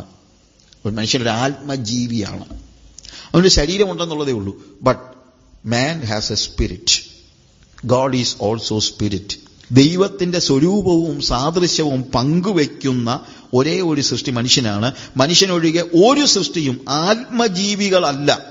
അതുകൊണ്ടാണ് ദൈവം പറയുന്നത്, നാം നമ്മുടെ സ്വരൂപത്തിൽ നമ്മുടെ സാദൃശ്യപ്രകാരം മനുഷ്യനെ ഉണ്ടാക്കുക. ബാക്കിയെല്ലാം അവിടെ പറയുന്നത്, അവൻ സമുദ്രത്തിലുള്ള മത്സ്യത്തിന്മേലും ആകാശത്തിലുള്ള സകല പർവ്വജാതിന്മേലും മൃഗങ്ങളിന്മേലും സർവ്വഭൂമിയിന്മേലും ഭൂമിയിൽ വാഴുന്ന എല്ലാ ഇഴജാതിന്മേലും വാഴട്ടെ, അതെല്ലാം അവന്റെ കീഴിലാക്കിക്കോട്ടെ, മനുഷ്യൻ നോക്കട്ടെ. അതെല്ലാം മനുഷ്യനെ ഏൽപ്പിക്കുകയാണ്. God created everything for men. എല്ലാം ദൈവം സൃഷ്ടിച്ചത് മനുഷ്യന് വേണ്ടിയാണ്. പക്ഷേ God created man for God. ദൈവം എല്ലാം സൃഷ്ടിച്ചത് മനുഷ്യന് വേണ്ടിയാണ്, പക്ഷെ മനുഷ്യനെ സൃഷ്ടിച്ചത് ദൈവത്തിന് വേണ്ടിയാണ്. That is A difference. ഇതാണ് സൃഷ്ടിയിൽ നമ്മൾ മനസ്സിലാക്കേണ്ടതായ കാര്യം. ഇതാണ്, God created man for God. ദൈവത്തിന് വേണ്ടിയാണ് ദൈവം നമ്മളെ സൃഷ്ടിച്ചത്. Everything else is created for മാൻ. ബാക്കിയെല്ലാം നമുക്ക് വേണ്ടിയാണ് സൃഷ്ടിച്ചത്. ഭൂമിയിലുള്ള സകലതും നമുക്കുള്ളതാണ്. നമുക്കുള്ളതെന്ന് ഞാൻ പറഞ്ഞു കഴിഞ്ഞാൽ നമ്മൾ മാനേജ് ചെയ്യണം എന്ന് വെച്ചുകൊണ്ട് നമുക്ക് ഭൂമിയിലുള്ള എല്ലാത്തിനെയും നശിപ്പിക്കാമെന്നല്ല ഇതിന്റെ അർത്ഥം. ഭൂമിയിലുള്ള ഒന്നിനെയും നശിപ്പിക്കാൻ നമുക്ക് അവകാശമില്ല. ശരിക്കും വാഴട്ടെ എന്നവിടെ പറയുന്ന വാക്ക് ശരിക്കും ആലോചിച്ചാൽ അതിനെ മാനേജ് ചെയ്യട്ടെ എന്നാണ്. ഭൂമിയെ മാനേജ് ചെയ്യാനേ നമുക്ക് അവകാശമുള്ളൂ, അല്ലാതെ നശിപ്പിച്ച് കളയാനുള്ള അവകാശം നമുക്ക് ഇല്ല. ഇപ്പം എനിക്കൊരു വലിയൊരു ഫാക്ടറി ഉണ്ട്, എന്റെ മോനെ ഞാൻ എന്റെ ഫാക്ടറി ഫലമേൽപ്പിച്ചാൽ അതിന്റെ അർത്ഥം എന്നാ? അവൻ ഫാക്ടറിക്ക് തീ കൊടുക്കാൻ പറ്റുമെന്നാണോ? അല്ല. ഞാൻ എന്റെ മോന് ഫാക്ടറി ഏൽപ്പിച്ചു കൊടുത്താൽ അവന്റെ ഉത്തരവാദിത്തമാണ് ആ ഫാക്ടറി ഏറ്റവും മനോഹരമായി നടത്തുക എന്നുള്ളത് അവന്റെ ഉത്തരവാദിത്തമാണ്. ഇതുപോലെ പ്രകൃതിയൊക്കെ സംരക്ഷിക്കേണ്ട ചുമതല ആർക്കുണ്ട്? ദൈവ മക്കൾക്കുണ്ട്. നമ്മളെ ദൈവം ഫലമേൽപ്പിച്ചിരിക്കുന്നതായ ഉത്തരവാദിത്തമാണ്. ആ ഉത്തരവാദിത്തം, അല്ലാതെ വാഴുക എന്ന് പറയുമ്പോഴത്തേക്ക് നമുക്ക് വേണ്ടതെല്ലാം അങ്ങ് എടുത്തുകൊണ്ട് പോകാമെന്നുള്ള, അല്ലെങ്കിൽ നശിപ്പിച്ച് കളയാമെന്നുള്ള ഒരു അർത്ഥം അതിനകത്തില്ല. God created everything for man so that man may manage everything. സകലത്തെയും അവന്റെ കാൽ കീഴാക്കി. 8ാമത്തെ സങ്കീർത്തനം വായിക്കുമ്പോൾ നമ്മളവിടെ കാണുന്നതായ ഒരു കാര്യം, സങ്കീർത്തനം 8 നമ്മൾ വായിക്കുമ്പോൾ അവിടെ കാണുന്നത് എന്താണ്? നിന്റെ വിരലുകളുടെ പണിയായ ആകാശത്തെയും 3 നീ ഉണ്ടാക്കിയ ചന്ദ്രനെയും നക്ഷത്രങ്ങളെയും നോക്കുമ്പോൾ മർത്യനെ നീ ഓർക്കേണ്ടതിന് അവൻ എന്ത്? മനുഷ്യപുത്രനെ സന്ദർശിക്കണം എന്ന് മാത്രം നീ അവനെ ദൈവത്തെക്കാൾ അല്പം മാത്രം താഴ്ത്തി തേജസ്സും ബഹുമാനവും അവനെ അണിയിച്ചിരിക്കുന്നു. നിന്റെ കൈകളുടെ പ്രവൃത്തിക്ക് നീ അവനെ അധിപതിയാക്കി സകലത്തെയും അവന്റെ കാൽ കീഴാക്കിയിരിക്കുന്നു. എല്ലാത്തിന്റെയും ഉത്തരവാദിത്വം ആർക്ക് കൊടുത്തു? മനുഷ്യന് കൊടുത്തു. പക്ഷെ അത് നശിപ്പിച്ചു കളയാൻ വേണ്ടിയല്ല, അതിനെ മാനേജ് ചെയ്യുവാനുള്ള അവകാശം. എല്ലാം God created everything for man, but he created man for God. എന്നാൽ നമ്മൾ ഇത് പലപ്പോഴും ഗ്രഹിക്കുന്നില്ല എന്നുള്ളതാണ്. ഞാൻ ദൈവത്തിനു വേണ്ടി സൃഷ്ടിക്കപ്പെട്ടിരിക്കുന്നു എന്നുള്ള ഒരു ബോധ്യം പലപ്പോഴും നമ്മുടെ ജീവിതത്തിൽ ഇല്ലാതെ പോകുന്നു. ഞാൻ ദൈവത്തിനു വേണ്ടി, അത് പലപ്പോഴും ആളുകൾ പ്രസംഗിക്കുന്നുമില്ല, പറയുന്നുമില്ല. I am created for God. നമ്മളെല്ലാം ദൈവത്തെ ഉപയോഗിക്കാനാണ് പലപ്പോഴും പഠിക്കുന്നത്. യെശയ്യാവിന്റെ പ്രവചനം 43-ാം അധ്യായത്തിൽ അതിന്റെ 21-ാമത്തെ വാക്യത്തിൽ ഞാൻ എനിക്കു വേണ്ടി നിർമ്മിച്ചിരിക്കുന്ന ജനം എന്റെ സ്തുതിയെ വിവരിക്കും. ഞാൻ എനിക്കു വേണ്ടി നിർമ്മിച്ചിരിക്കുന്നതായ ജനം. ബൈബിൾ കൃത്യമായിട്ട് പറയാണ്, ദൈവം നമ്മളെ ഫോം ചെയ്തത് എന്തിനു വേണ്ടിയാണ്? He created and formed. Four ഹൂം? God. ദൈവം എന്നെ സൃഷ്ടിച്ചു, അവന് വേണ്ടി സൃഷ്ടിച്ചു എന്ന് തന്നെയല്ല, ദൈവം എന്നെ ഫോം ചെയ്തു, എന്നെ വളർത്തി. ആർക്കു വേണ്ടി? അവനു വേണ്ടി. അടിസ്ഥാനപരമായി ദൈവം എനിക്കു വേണ്ടി എന്ന ചിന്തയെ തകിടം മറിച്ചുകൊണ്ട് ദൈവം പറയുന്നു, നീ എനിക്കു വേണ്ടി ഞാൻ സൃഷ്ടിച്ച ജനമാണ്. അല്ലാതെ എനിക്കു വേണ്ടി ദൈവം എന്ന മാനുഷിക, നമ്മൾ പറയുന്നതെല്ലാം ദൈവം എനിക്ക് വേണ്ടി. പക്ഷെ ദൈവം പറയാ, അല്ല മക്കളെ, നീ എനിക്ക് വേണ്ടി. നിന്നെ ഞാൻ നിർമ്മിച്ചപ്പോൾ എന്റെ മനസ്സിലൊരു ആശയം ഉണ്ടായിരുന്നു, ഒരു പദ്ധതി ഉണ്ടായിരുന്നു. എന്താ? നീ എന്റെ ആയിരിക്കണം. നീ നിന്റെ വക പോലുമല്ല, നീ എന്റെ ആയിരിക്കണം. അങ്ങനെ ഉടമസ്ഥാവകാശം സൃഷ്ടിയിൽ തന്നെ ആരുടേതാണ്? ദൈവത്തിന്റെയാണ്. എന്റെ ഉടമസ്ഥനാരാ? ദൈവം. എന്റെ യജമാനനാരാ? ദൈവം. എന്റെ പിതാവാരാ? ദൈവം. അവൻ പറയുന്നത് അവന്റെ പദ്ധതികളുടെ പൂർത്തീകരണത്തിനായി ഞാൻ എന്നെ തന്നെ ഏൽപ്പിച്ചു കൊടുക്കുകയല്ലാതെ വേറെ ഒന്നും എനിക്ക് ചെയ്യാൻ പറ്റത്തില്ല. ദൈവം എനിക്കിതെല്ലാം തന്നില്ലേ എന്ന് ചിലപ്പോൾ നമ്മൾ പറയുമായിരിക്കും. ദൈവം എനിക്ക് ഈ ഭൂമി എല്ലാം തന്നില്ലേ, മനുഷ്യനെ എല്ലാം അതിന്റെ കാൽ കീഴാക്കിയില്ലേ, അപ്പൊ വാഴുവാൻ വേണ്ടി. മൈൽസ് മൺറോ എന്ന് പറയുന്ന ഒരു ദുരുപദേശക്കാരനുണ്ട്. അയാൾ ദുരുപദേശക്കാരനാണെന്ന് പോലും പലർക്കും അറിയത്തില്ല. അമേരിക്കയിൽ ഒരു പെന്തക്കോസ്തുകാരുടെ യോഗത്തിന് മൈൽസ് മൺറോയെ വിളിച്ച് പ്രസംഗിപ്പിച്ചു. അതിന്റെ ഒരു കോപ്പി എനിക്ക് ഒരാൾ അയച്ചു തന്നു. ഞാൻ ചോദിച്ചു, ഈ മൈൽസ് മൺറോയുടെ പ്രസംഗം എന്നാ നിങ്ങൾ ചാനലിലിടാൻ കാര്യം എന്നാ എന്ന് ഞാനിങ്ങനെ വിളിച്ച് ചോദിച്ചു. എന്നോട് എന്തെങ്കിലും പ്രശ്നമുണ്ടോ? ഞാൻ പറഞ്ഞ പ്രശ്നമേ ഉള്ളൂ, ഈ പ്രസംഗത്തിലായിരിക്കത്തില്ല. അയാൾ പറഞ്ഞിരിക്കുന്നത് മുഴുവൻ ദുരുപദേശമാണ്. ഉടനെ ആ ചാനലിന്റെ ആൾ എന്നോട്, ചാനൽ എന്ന് പറഞ്ഞാൽ യൂട്യൂബ് ചാനലില്ല, ചാനലിന്റെ ആൾ എന്നെ വിളിച്ചിട്ട് പറഞ്ഞു, അച്ഛൻ അറിയാം ഇതെവിടെ പ്രസംഗിച്ചാണ്. ഞാൻ പറഞ്ഞു എനിക്കറിയത്തില്ല. അയ്യോ, ഇതൊരു ബെന്തിക്കോസ് യോഗത്തിന് പ്രസംഗിച്ചതാണ്, അവർ വിളിച്ച് പ്രസംഗിച്ചതാണെന്ന്. ദുരുപദേശക്കാരെ പോലും വിളിച്ച് പ്രസംഗിപ്പിക്കാൻ, അത് ദുരുപദേശമാണെന്ന് നമുക്കും അറിയത്തില്ല, അവിടെ വന്നോൾക്കും മനസ്സിലായില്ല ഇത് ദുരുപദേശമാണെന്ന്. മൈൽസ് മൺറോ പറയുന്നത് എന്താണെന്നറിയാമോ? ദൈവം മനുഷ്യനെ ഭൂമിയിലാക്കിയിരിക്കുന്നത് എന്തിനു വേണ്ടിയാണ്? വാഴുവാൻ വേണ്ടി. നമ്മൾ വാഴണം. അത് ഈ പ്രോസ്പെരിറ്റിക്കാരെല്ലാം ഈ മൈൽസ് മൺറോയുടെ വാക്കുകൾ. God created us so that we may reign over everything. നമ്മളെ രാജാക്കന്മാരാക്കി വെച്ചിരിക്കുകയാണ്. നമ്മൾ വാഴണം. ഭൂമിയിലുള്ള സകല സമ്പത്തും എല്ലാം നമ്മുടേത്, നമുക്ക് തന്നിരിക്കുകയാണ് ദൈവം വാഴുവാൻ. ശരിക്കും പറഞ്ഞു കഴിഞ്ഞാൽ വാഴുവാനല്ല, മാനേജ് ചെയ്യാനാണ്. നമ്മൾ രാജാക്കന്മാരാണെന്ന് ചോദിക്കാൻ ഞാൻ പറയും, നമ്മൾ രാജാക്കന്മാരല്ല. രാജാവ് ഒരാളേ ഉള്ളൂ. ആരാ? ദൈവം. സർവ്വ സൃഷ്ടിയുടെയും രാജാവ് ദൈവമാണ്. അതിനെ നോക്കി നടത്താൻ നമ്മളെ ഏൽപ്പിച്ചെന്നുള്ളതേ ഉള്ളൂ. രാജകുമാരന്മാരെന്ന് പറഞ്ഞാൽ പിന്നെയും കുറച്ചുകൂടെ ശരിയായിരിക്കും. We are prince and princesses എന്ന് പറഞ്ഞു കഴിഞ്ഞാൽ നമുക്കൊരു പരിധിവരെയൊക്കെ സമ്മതിക്കാം. പക്ഷേ we are kings and queens എന്ന് പറഞ്ഞു കഴിഞ്ഞാൽ സമ്മതിക്കാൻ പറ്റത്തില്ല. കാര്യം ദൈവത്തിന്റെ മഹത്വം, അവൻ മാത്രമാണ് രാജാവ്. ഗിദെയോൻ എന്താ പറയുന്നത്? ഞാൻ നിങ്ങൾക്ക് രാജാവായിരിക്കയില്ല, എന്റെ മകനും ആയിരിക്കയില്ല, യഹോവയത്രേ നിങ്ങളുടെ രാജാവ്. God is the only king. ദൈവം മറ്റ് രാജാക്കന്മാരെ ആക്കുമ്പോൾ പോലും പറയുന്നത്, ഇൻക്ലൂഡിങ് ശമൂവേൽ ശൗലിനോട് പറയുന്നത്, ദൈവം തന്റെ ജനത്തിന് നിന്നെ പ്രഭുവാക്കി വെച്ചിരിക്കുന്നെന്ന, അല്ലാതെ രാജാവാക്കി വെച്ചിരിക്കുന്നല്ല. രാജാവ് എന്നുള്ള പേര് ജനങ്ങൾ കൊടുത്ത പേരാ, ദൈവം കൊടുത്ത പേരല്ല. രാജാവ് ഒരാളെ ഉള്ളൂ, അത് നമ്മുടെ ദൈവമാണ്. നമ്മൾ അവന്റെ മക്കളായതുകൊണ്ട് നമ്മൾ അവന്റെ ജനമാണ്, അവന്റെ മക്കളുമാണ്. അതുകൊണ്ട് ദൈവം ആ ആകാശത്തെയും ഭൂമിയെയും ഭൂമിയിലുള്ള സകലതിനെയും ഉണ്ടാക്കി നമ്മളെ ഏൽപ്പിച്ചിരിക്കുകയാണ്. അത് വാഴുവാനല്ല, പ്രത്യുത അതിനെ നോക്കി നടത്താൻ. നമുക്ക് അവകാശമുണ്ടില്ലെന്നൊന്നും പറയുന്നില്ല. ഒരു കമ്പനി ഒരാളെ CEO ആക്കിയാൽ പോലും ആ കമ്പനി അയാളുടെ സ്വന്തമാകുന്നില്ല. ഉടമസ്ഥൻ വേറൊരാളാണ്. അവിടെ കാര്യങ്ങളൊക്കെ മാനേജ് ചെയ്യാൻ അയാളെ ആക്കിയിരിക്കുന്നുള്ളതേ ഉള്ളൂ. ഉടമസ്ഥൻ മറ്റൊരാളാണ്. എന്നതുപോലെ സർവ്വഭൂമിയുടെ ഉടമസ്ഥൻ ദൈവമാണ്. പക്ഷെ നമ്മളെ അവന്റെ മക്കളെന്ന നിലയിൽ അത് നമ്മൾ മനസ്സിലാക്കണം. We are children of God. അപ്പൊ ആദമും ഹവ്വയും ദൈവത്തിന്റെ സ്വരൂപത്തിൽ ദൈവം സൃഷ്ടിച്ചു. ദൈവം സൃഷ്ടിച്ചത് ആദമിനെ മകൻ എന്ന നിലയിലാണ്. ദൈവത്തിന്റെ മകൻ. നമ്മള് ലൂക്കോസിന്റെ സുവിശേഷം 3-ാം അധ്യായത്തിന്റെ 38-ാമത്തെ വാക്യത്തിൽ ജീനിയോളജി ഇങ്ങനെ പറഞ്ഞു വന്നിട്ട് ഏറ്റവും ഒടുവിൽ പറയുന്നത് ശേത്ത് ആദമിന്റെ മകൻ, ആദം ദൈവത്തിന്റെ മകൻ. അപ്പോൾ ആദം ആരായിരുന്നു എന്ന് ചോദിച്ചാൽ ആദം ദൈവത്തിന്റെ പ്രജയുമായിരുന്നു, ദൈവത്തിന്റെ മകനുമായിരുന്നു. പക്ഷെ ദൈവത്തോട് നേരെയല്ല. ദൈവം അവന്റെ പിതാവാണ്, നമ്മൾ അവന്റെ മക്കളാണ്. ദൈവം രാജാവാണ്, നാം അവന്റെ ജനമാണ്. അത്രയേ ഉള്ളൂ. ആ ദൈവവുമായുള്ള സംസർഗത്തിൽ നമ്മൾ കഴിയേണ്ടതിനു വേണ്ടിയാണ് ദൈവം നമ്മളെ സൃഷ്ടിച്ചത്.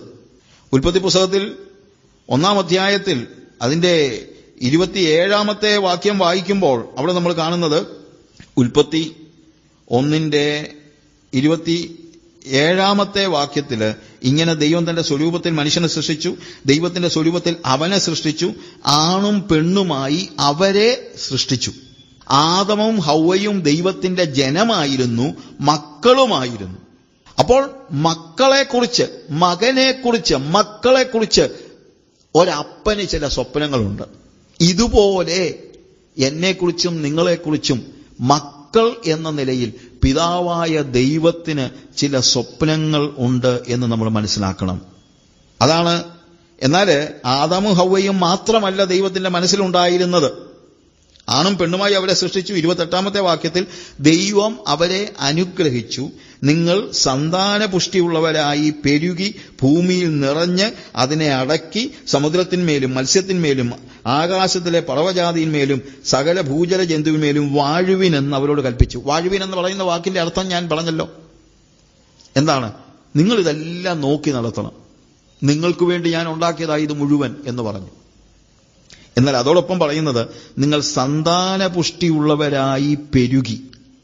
അവിടെ പറയുന്നത് ദൈവം അവരെ അനുഗ്രഹിച്ചു എന്നാണ്. അനുഗ്രഹിച്ചു. ആ അനുഗ്രഹിച്ചു എന്ന വാക്ക് ഇതേപോലെ തന്നെ പിതാവ് മക്കൾക്ക് കൊടുക്കുന്ന അനുഗ്രഹം എന്ന നിലയിലാണ് അവിടെ പറയുന്നത്. അനുഗ്രഹം പുത്രനുള്ളതാണ്. പുത്രന് കൊടുക്കുന്ന അനുഗ്രഹം. ഓരോരുത്തരെയും ദൈവം അനുഗ്രഹിക്കുമ്പോൾ അവരെ ദൈവത്തിന്റെ പ്രതിനിധികളായിട്ട് ദൈവം തിരഞ്ഞെടുക്കുകയാണ്. മക്കൾ ആരാണ്? അപ്പന്റെ പ്രതിനിധികളാണ്, അപ്പന്റെ അംബാസഡേഴ്സാണ്. അപ്പന് പകരം നിൽക്കുന്നവരാണ് ആര്? മക്കൾ. ഇവിടെ ദൈവം ആദമിനെയും ഹവ്വയെയും അനുഗ്രഹിച്ചു എന്ന് പറഞ്ഞാൽ ആദമിനോടും ഹവ്വയോടും പറയുന്നത് നിങ്ങൾ എന്റെ മക്കളാണ്, ഇനി എന്നെ പ്രതിനിധീകരിക്കുന്നത് നിങ്ങളാണ്. ഈ ലോകത്തോട് എനിക്ക് എന്തെല്ലാം ചെയ്യണോ അത് മുഴുവൻ നിങ്ങൾ ചെയ്യണം. പുത്രാധികാരം ഭരമേൽപ്പിക്കുന്നതാണ് വേദപുസ്തകത്തിലെ അനുഗ്രഹം. ദൈവം ആദമിനെ ഹവ്വയെ അനുഗ്രഹിച്ചു. അത് കഴിഞ്ഞ് നമ്മൾ കാണുന്നത് ദൈവം നോഹയെ അനുഗ്രഹിച്ചു. എന്ന് വെച്ച് കഴിഞ്ഞാൽ അന്ന് വേറെ മനുഷ്യരൊന്നുമില്ല. ആത്യന്തികമായിട്ട് ആര് മാത്രമേ ഉള്ളൂ? നോഹ മാത്രമേ ഉള്ളൂ. ആ നോഹയെ ദൈവം മകൻ എന്ന പദവിയിൽ ലോകത്തിലേക്ക് ദൈവത്തിന്റെ പ്രതിനിധിയായി പറഞ്ഞു വിടുന്നു. ദൈവം അബ്രഹാമിനെ അനുഗ്രഹിച്ചു, ഇസഹാക്കിനെ അനുഗ്രഹിച്ചു. ഇസഹാക്ക് അനുഗ്രഹിക്കാൻ വരുമ്പോൾ യാക്കോബും ഏശാവും ഉണ്ട്. യാക്കോബിനെ അനുഗ്രഹിച്ചു. ഏശാവ് പുറകെ വന്നിട്ട്, നമുക്ക് സ്റ്റോറി അറിയാവുന്നതുകൊണ്ട് ഞാൻ പറയുകയാണ്, ഏശാവ് പുറകെ വന്നിട്ട് പറഞ്ഞു, അപ്പാ എന്നെയും കൂടെ അനുഗ്രഹിക്കണമെന്ന്. മോനെ പറ്റത്തില്ല. അതെന്താ? നിനക്കൊരു അനുഗ്രഹമേ ഉള്ളൂ. എന്നെ പ്രതിനിധാനം ചെയ്യുവാൻ അവകാശം നൽകുന്ന, പുത്രാധികാരം നൽകുന്ന അനുഗ്രഹം ഒന്നേ ഉള്ളൂ.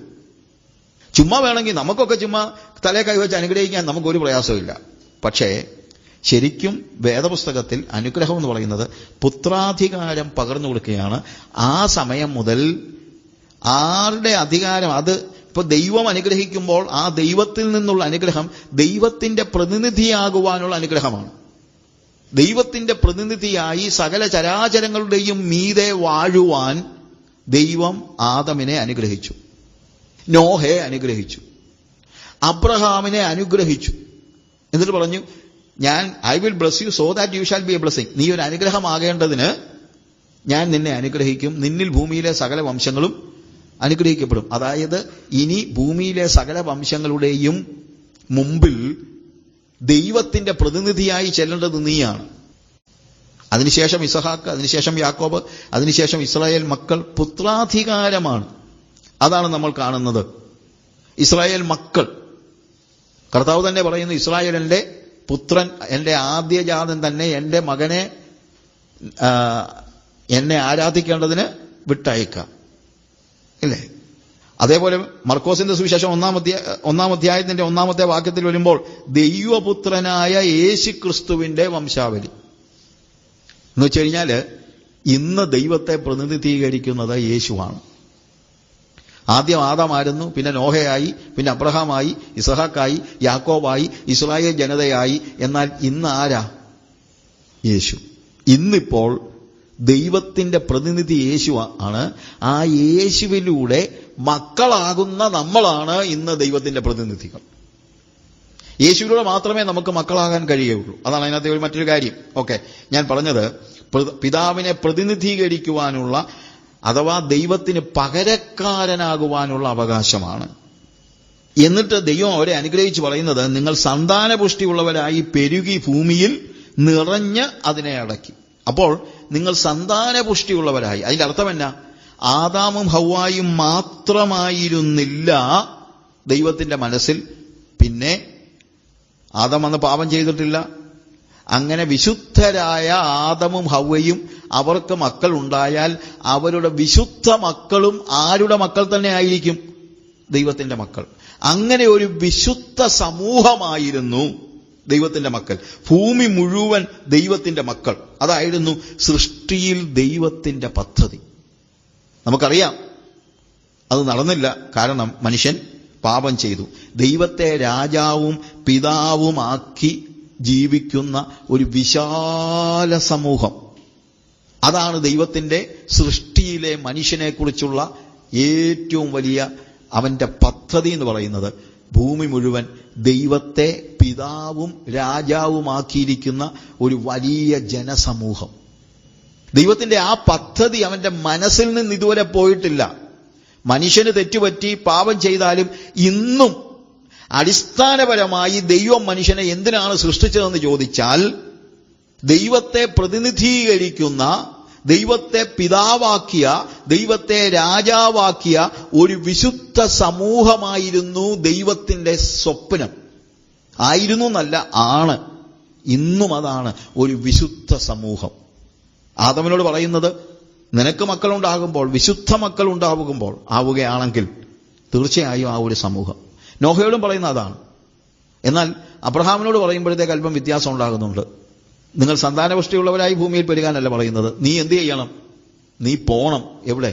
നിന്നിൽ ഭൂമിയിലെ സകല വംശങ്ങളും അനുഗ്രഹിക്കപ്പെടും. കാര്യം, ശപിക്കപ്പെട്ട ഒരു സമൂഹത്തിൽ ദൈവം അബ്രഹാമിനെ പുത്രനാക്കിയെങ്കിലും ആ സമൂഹത്തിലെ ബാക്കിയുള്ളവരെ എല്ലാം നശിപ്പിച്ചു കളയുവാൻ ദൈവത്തിന് മനസ്സിലായിരുന്നു. നോഹയുടെ കാലഘട്ടത്തിൽ ബാക്കിയുള്ളവരെല്ലാം നശിപ്പിച്ചു.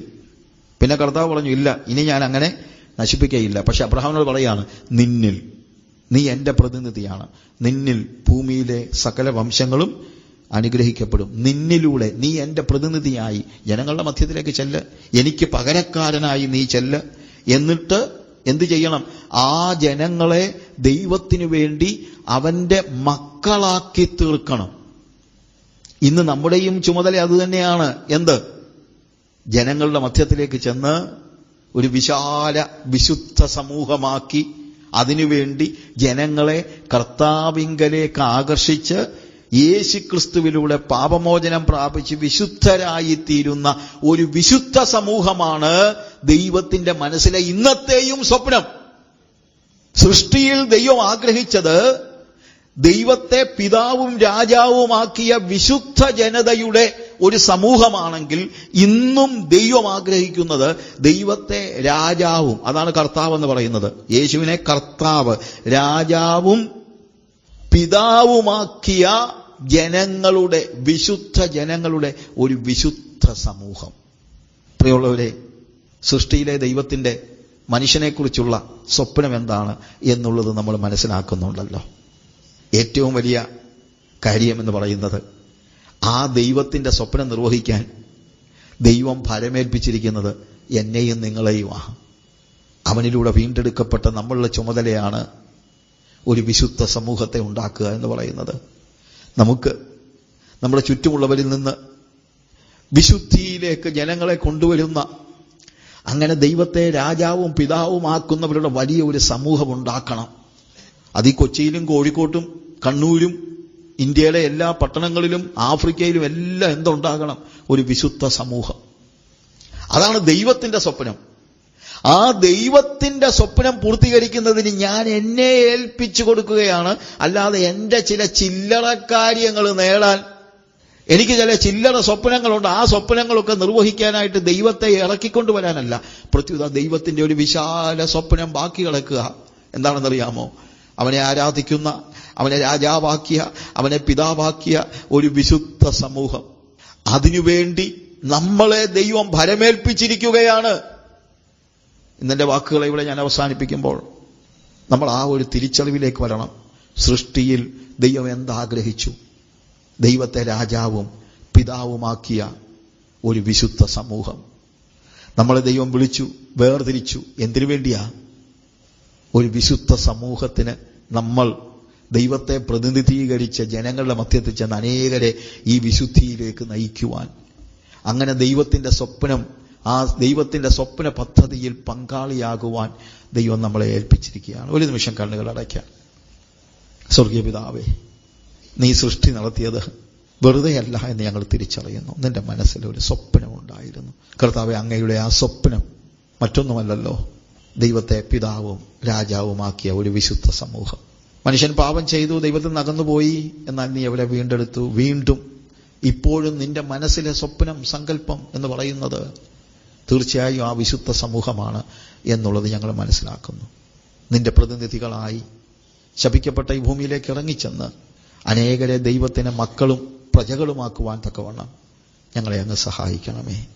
യേശുവിന്റെ നാമത്തിൽ തന്നെ ആമേൻ.